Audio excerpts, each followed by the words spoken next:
my love bugs, welcome back to my channel. My name is Caitlin. If you're new here, I'm so happy to have you. And this one is a highly requested one because we're all confused, okay?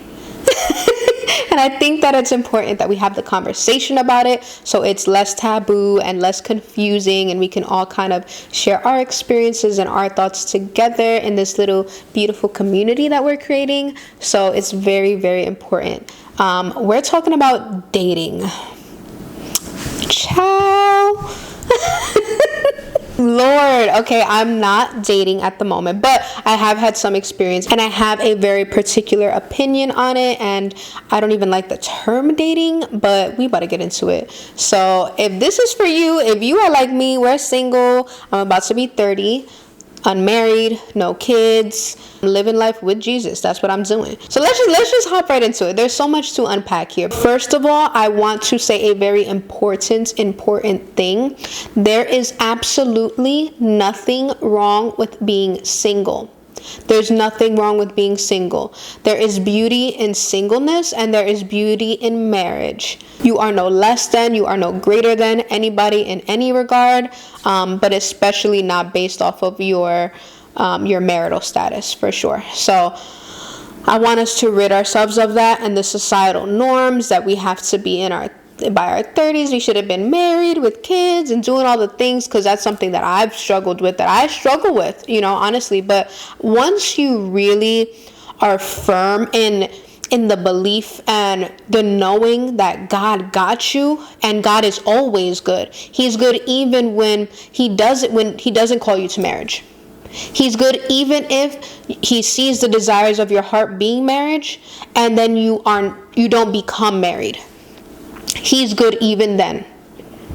He's good no matter what. So I need that to really be a reality for you, that even if, yes, we ask, and yes, we write it down and we make it plain, and yes, he knows the desires of our hearts, all those things are true and they're beautiful, and he does. But in the event you do stay unmarried, God is still good anyway. Sometimes we idolize marriage, and remember, you cannot serve two masters. Idolizing anything over God is a master. You can make your desperation for marriage, your wants for marriage, you can put that over God. Number one is to be honest with yourself. If that is where you are, we have to rid ourselves of that. We have to pray that out. We have to go talk to God about that and get rid of that idea. It's almost like, and be honest, because I've done this before too, it's almost like we're trying to low-key manipulate the situation. We're trying to, if I'm celibate, I've been doing the things, and we're thinking that the reward to our celibacy is the husband. And we're thinking that the reward to our single season is a marital season. And that's just not true. There are so many wonderful, significant people in the Bible that were not married. I'm okay either way. I pray for marriage. Are you kidding me? I would love to be a mom. I would love to be married. I pray that is in my portion. But if it is not, he is still good. Period. Okay? So let's just start there. Now that we got that out the way, I believe that you need to be a bride for Christ before you are a bride for anyone else.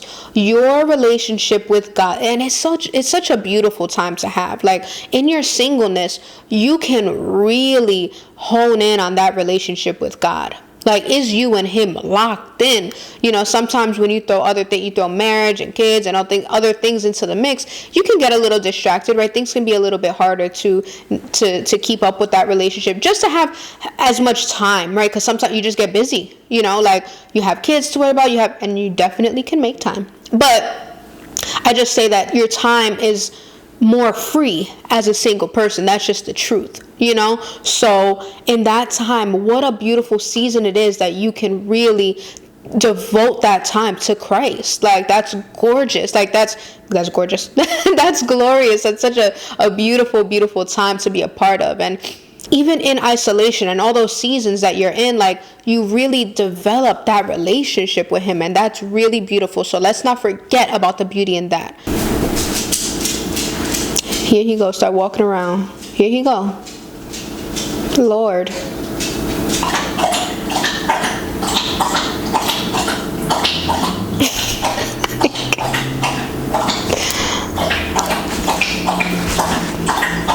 So now your focus is on God. You know that you're not idolizing marriage. And as you are so focused on God, like that just becomes your whole life, you know? And it's so, people always say, like, when you're not looking, it'll come to you.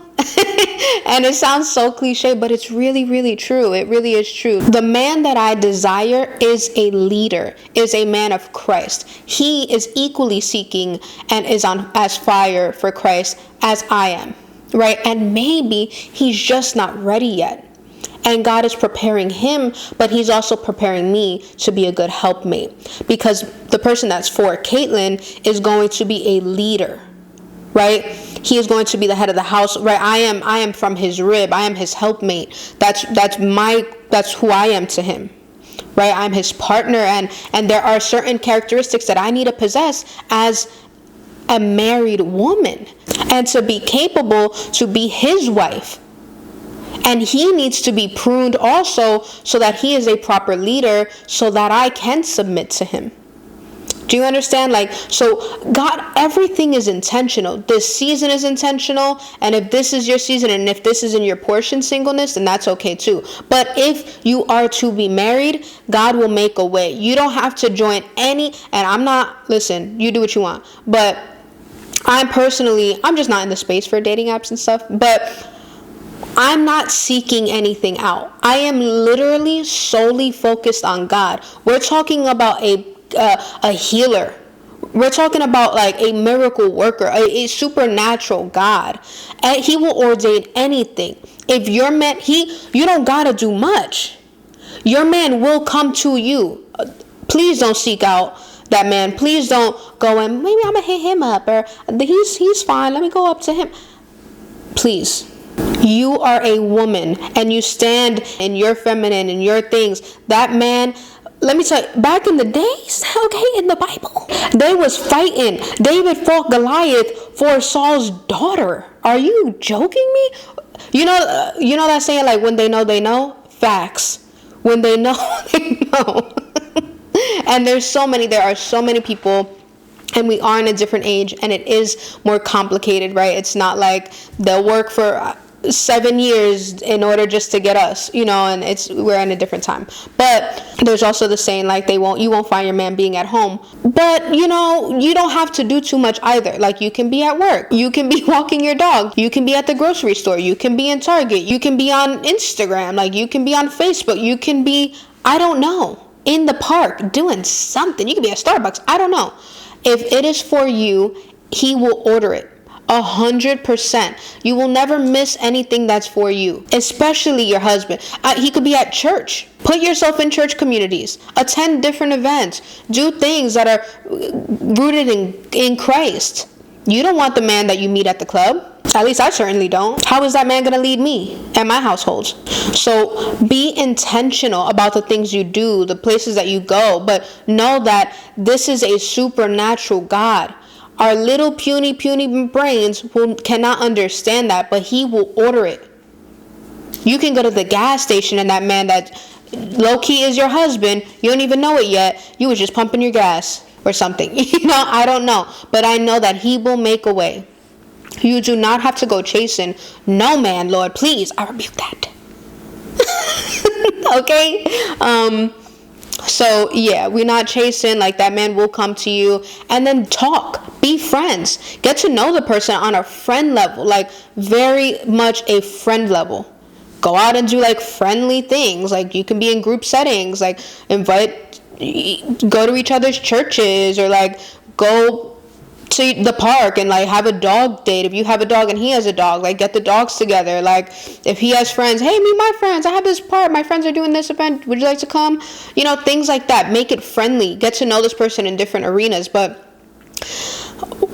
now when it's time to court, a man knows what he wants. After like getting to know you as a friend, he sees how you carry yourself. He sees the woman of God that you are. He sees how you are in different settings, in different friendly settings. Can you take this guy to Can this guy talk? Can this guy lead? We want to see if he's even a good mate.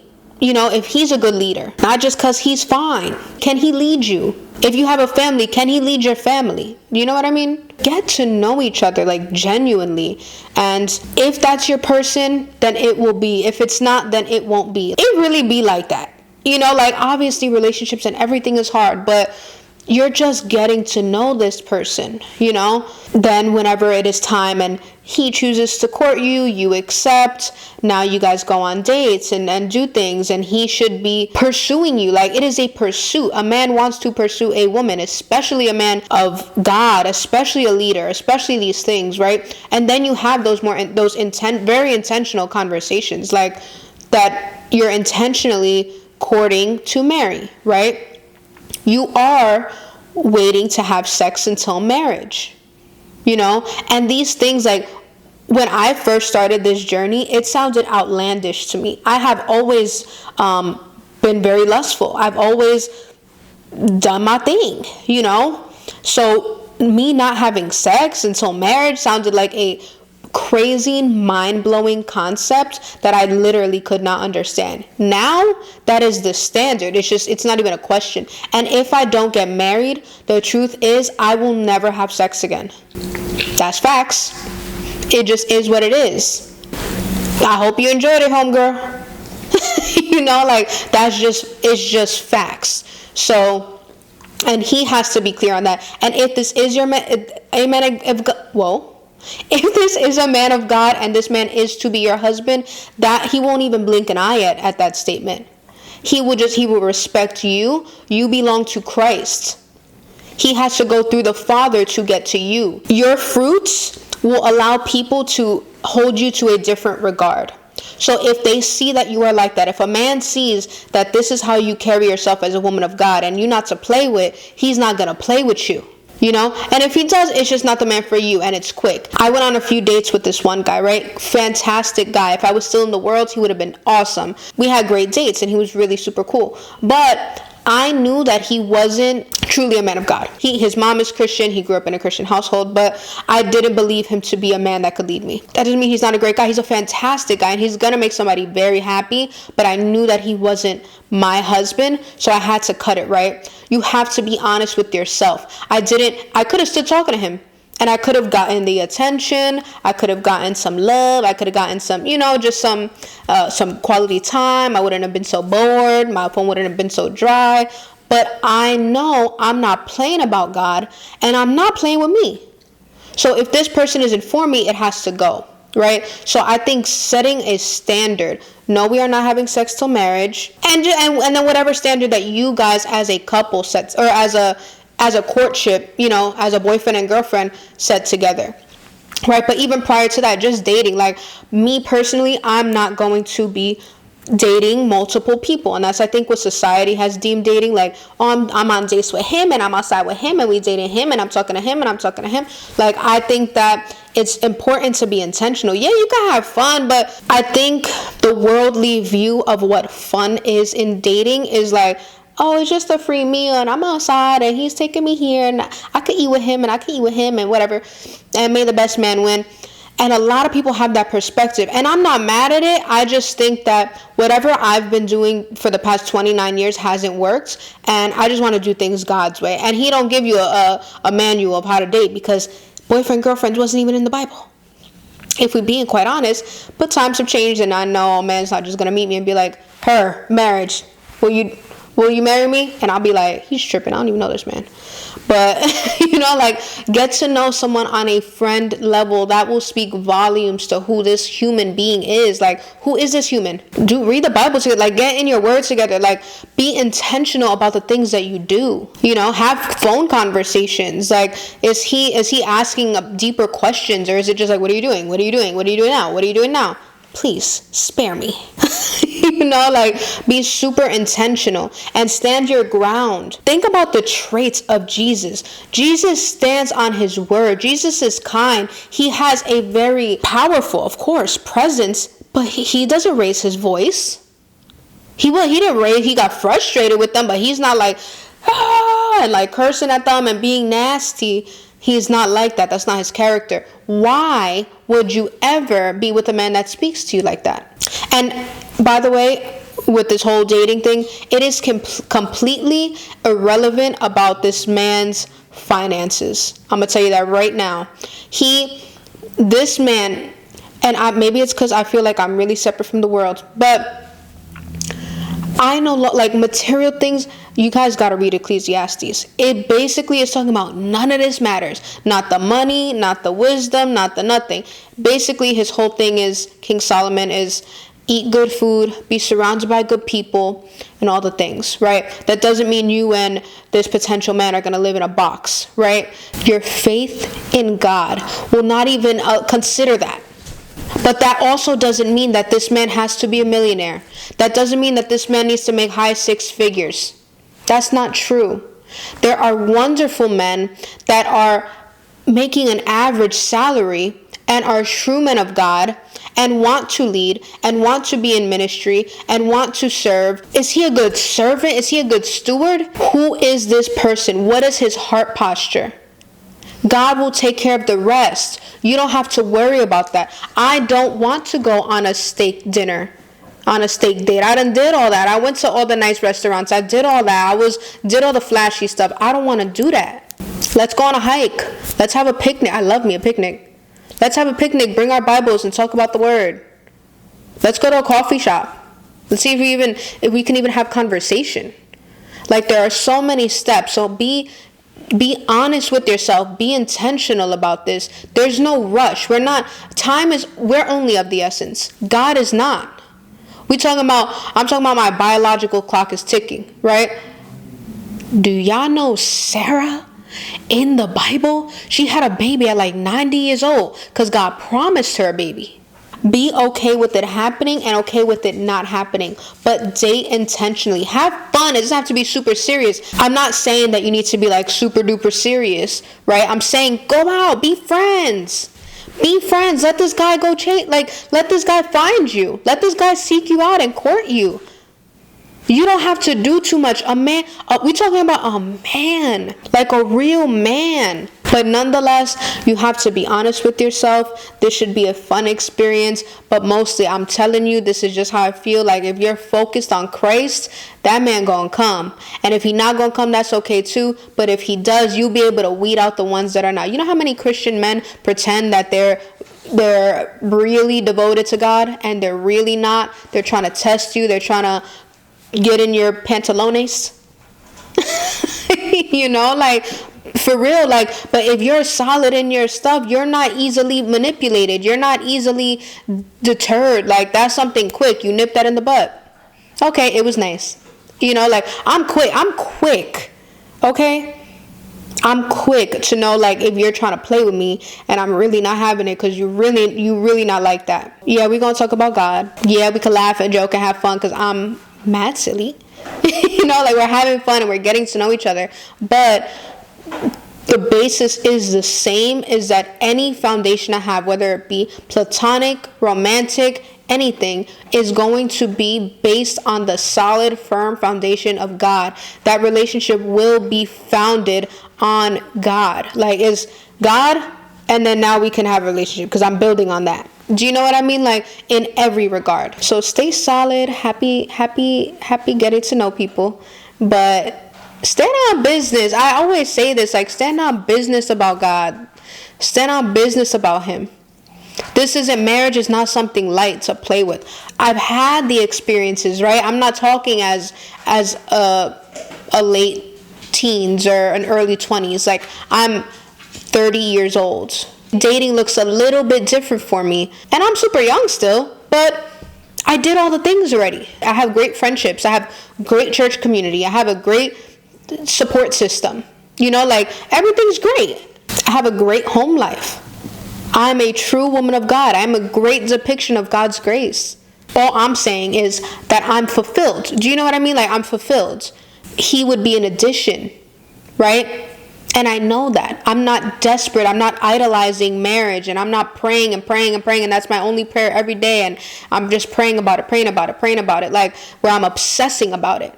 So we can, I feel like Yes, ask for things. He knows your wants. He knows your desires, all the things. But when it becomes like you're obsessing over this thing, that's when it's being idolized. So that's what we got to cut, So I pray that your prayers do come to fruition, and I really do. Kind of wanted the point of this to be, if it doesn't, God is still good always. Whether he gives you the thing or he doesn't give you the thing, God is still good. And that's just period. It starts there and it ends there. And that's it. But yeah, be intentional, enjoy yourself, but set those standards, stand on business. God is a man of his word, and be that. Be a woman of your word. Stay secure, stay solid, stay grounded in what you believe. Don't be easily swayed, and have fun with it. Think of the important things: relationship with God, character, lifestyle, heart posture, identity in Christ, their aspirations, assignment, what they think their assignment is.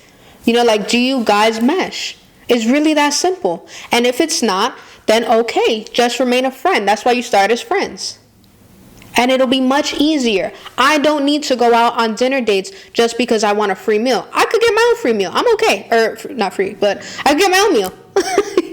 I no longer need that. I no longer need to sit at the bar and wait for somebody to pay for my drink and talk to them there. And you do what's best for you. I'm talking about me. I am not going to be like, man, is my guy going to meet me at Target? Because he could meet me at Target. I don't know. That's where I'll be going. So anyway, I love you, and stay focused on God. The man will come, all that will come, and if it don't, that's okay too. And I know that's easier said than done, but when you have great people around you, surround yourself, and your friends may be getting married around you, and do game nights with them, do fun stuff with them, invite all the friends, get together. And if you have nieces and nephews, spend more time with them, spend more time with your family. It almost distracts you from your misery that you're sitting in, that you're not single. That you're not in relationship. Do you know what I mean? Listen, this is facts. With celibacy, on the other side of that is not promised a husband. So if that's what you're feeling, if you're like, God, I'm celibate, but you gonna give me my man now? It's been 2 years. No. If it's not to be, it's not to be. What's your assignment? Focus on that. Focus on your assignment. I will do anything to fulfill the assignment. Okay? I love you. And it just is. God loves you. Rock with him. He's the greatest.